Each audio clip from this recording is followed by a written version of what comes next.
Alright guys, today we're going to be tying this purple paradise Perdigon. It was the most effective fly in the last video, so we'll get started on this. Really simple tie. There is only one thing that is a specialty item, and it's Solarez Cure.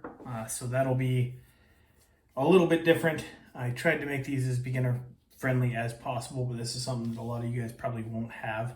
It's okay. There is a solution. You can use Sally Hansen's Hard as Nails. You can get it like any of the beauty supply shops usually have it as a substitute for the Solarez. I just like the Solarez because it's fast and easy. Let's get this started. The hook I've got in the vise today is going to be a Firehole Sticks number 316 and size 16. It's a Nymph and a merger hook, but I really like it for this Euro Nymph style of fly, all these Perdigons. I think it makes a really, really nice fly. All right. For thread, UTC 70 in purple. And then for the bead, we're using a 3/32 tungsten brushed nickel. All right, so you go ahead and start your thread on the hook here. Then come in and clip off that tag end. And then you're just gonna make touching wraps all the way back to just a hair down the bend of this hook. Okay. The next material is gonna be Coq-de-Leon. I'm using dark Pardo. Light Pardo, any of that's gonna work just fine. And this is about 7 to 8 fibers. Now I'm going to go for about 3/4 of the total length of the hook here as a tail. And then I'll, again, touching spiral wraps back up to the bead. Come in here, trim your butt section, and then wrap over those butt ends. All right, and I'm building up the thorax just a little bit as I'm working here. Next material we're going to tie in is going to be small black hollow tinsel. UTC makes this stuff. This is going to be our rib. So 45-degree angle, catch it so it's on top of the hook. Then again, wrap backwards to right where the tail end, or excuse me, begins, not ends. And then forward one more time. Okay, now for this last wrap down, I'm actually going to spin this counterclockwise, spin the bobbin counterclockwise to flatten out this thread. I'm not really concerned about this hollow tinsel pulling out.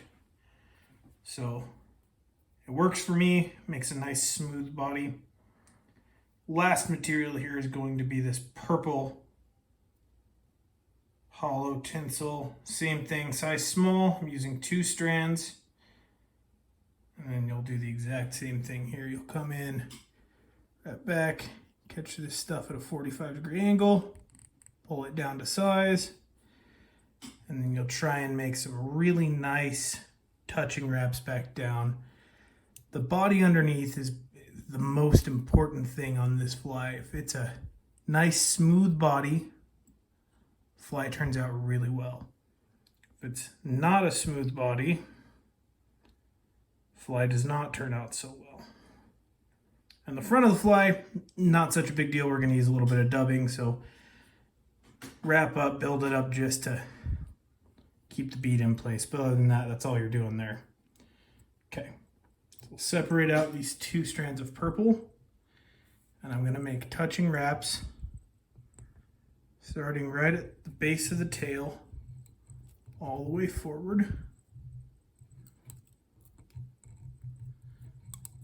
My goal is to get these to end up being 2 strands, just like it is right now.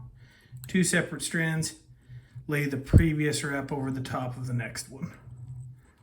When you get to the front, simply tie that material off. 1 in front. And you can do 2 in front if you want to. I'm going to for security's sake, but in reality, with the cure we're going to put over the top of it, it's not really needed. Go ahead and snip off your excess there. Same thing with the black hollow tinsel. Now I'm going to open spiral these wraps.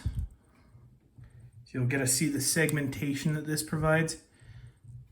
Do I really think this does something for the fish? Well, I've tied these in just purple and they don't seem to be as effective. So I don't really know why. Maybe I just fish them with more confidence when I know they're segmented like this, or maybe the fish can really see it. Go ahead and when you get to the front, again, tie it off with 2 quick wraps here. Snip off your excess. Now at this point, really at an impasse, we can do one of 2 things. I'm just going to dub this fly and call it good so that it kind of maintains that Euro style fly, that Perdigon style fly. But the other option that you do have is to put a soft tackle and collar it around this fly as well. It's a good option. I fish them both ways. They're both very successful for me. But if you're going to stick to this Euro style, all you'll do is just take 1 small pinch, and I actually break this stuff up in my hand so the fibers aren't so long. This is just Hairline's Ice Dub in purple. And it's going to be a pretty small noodle here. I'm actually putting a couple extra reps that I don't want on here, but for sake of this demonstration, that will do. Yeah, that'll definitely do. Now, you know what? I'm going to be a little bit more of a perfectionist here. I want this to sit just a little bit flatter here. Okay. And I dubbed this right behind the bead. I mean, it's got just the smallest of collars on it. Not going to affect it too much passing through the water column, but I love the look of it. I think it makes this fly look much more finished than just curing it. To come in here and do a 4-turn whip finish.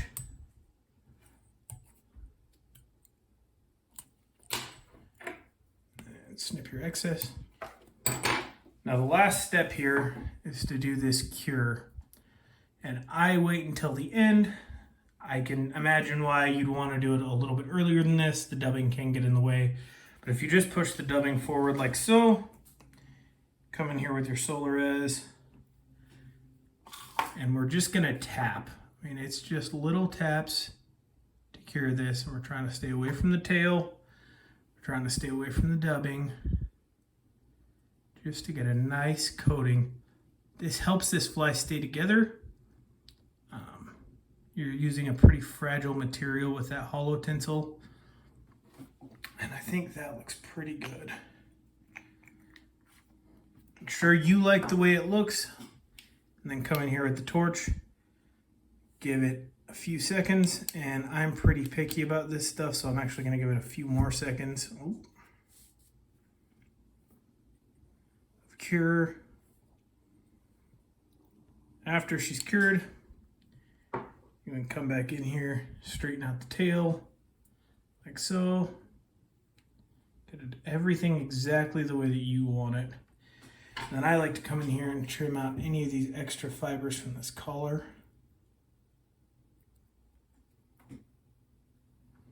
And I guess it's time to replace these scissors.